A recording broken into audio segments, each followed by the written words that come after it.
warahmatullahi wabarakatuh. Di sini kami akan mempresentasikan tentang materi pemerintahan Presiden Megawati Soekarno Putri tahun 2001 sampai 2004 dengan judul Indonesia Mencari Stabilitas. Slide kedua, latar belakang pemerintahan Megawati Soekarno Putri mulai menjabat sebagai presiden pada tahun 2001. Saat itu kondisi Indonesia belum stabil akibat krisis ekonomi 1998, konflik di berbagai daerah, serta lemahnya kepercayaan masyarakat terhadap pemerintah. Oleh karena itu, fokus utama pemerintah Megawati adalah menjaga stabilitas nasional. Stabilitas politik. Dalam bidang politik, pemerintah berusaha meredam konflik yang terjadi beberapa wilayah seperti Aceh dan Maluku. Pemerintah juga berupaya menjaga keamanan agar roda pemerintahan tetap berjalan dengan baik. Stabilitas politik dianggap penting agar negara tidak kembali mengalami kekacauan.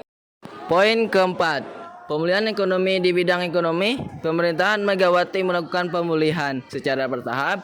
Pemerintah menstabiliskan nilai tukar rupiah, menekan inflasi, serta membuka kembali percayaan investor asing.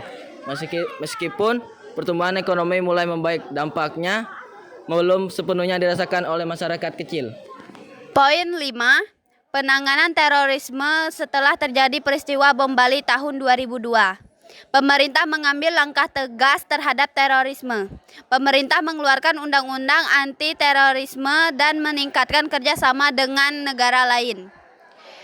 Hal ini menunjukkan bahwa ancaman global saat mengaruhi kebijakan nasional Indonesia. Keenam, persiapan pemilu langsung. Salah satu kebijakan penting pada masa Megawati adalah persiapan pemilu presiden secara langsung.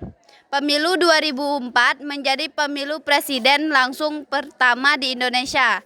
Kebijakan ini menjadi tonggak penting dalam perkembangan demokrasi Indonesia. Analisis kritis. Pada masa pemerintah Megawati muncul pertanyaan penting. Apakah stabilitas lebih penting daripada reformasi yang lebih cepat? Pemerintah memiliki stabilitas agar negara tidak kembali kacau meskipun reformasi berjalan lebih lambat. Poin ke-8, dampak kebijakan. Dampak jangka pendek dari kebijakan Megawati adalah kondisi negara yang lebih aman dan terkendali. Sedangkan dampak jangka panjangnya adalah terbentuknya dasar demokrasi yang lebih kuat, khususnya melalui pemilu langsung. Pada poin ke-9, keterkaitan dengan reformasi pemerintahan Megawati merupakan masa transisi reformasi. Reformasi tetap berjalan tetapi dilakukan secara hati-hati dengan mengutamakan stabilitas nasional. Nah, pada poin ke-10 yaitu refleksi generasi muda. Sebagai generasi muda, kita dapat mengambil pelajaran bahwa membangun negara tidak bisa dilakukan secara instan. Stabilitas, keamanan, dan demokrasi harus berjalan seimbang agar Indonesia tetap berkembang dengan baik.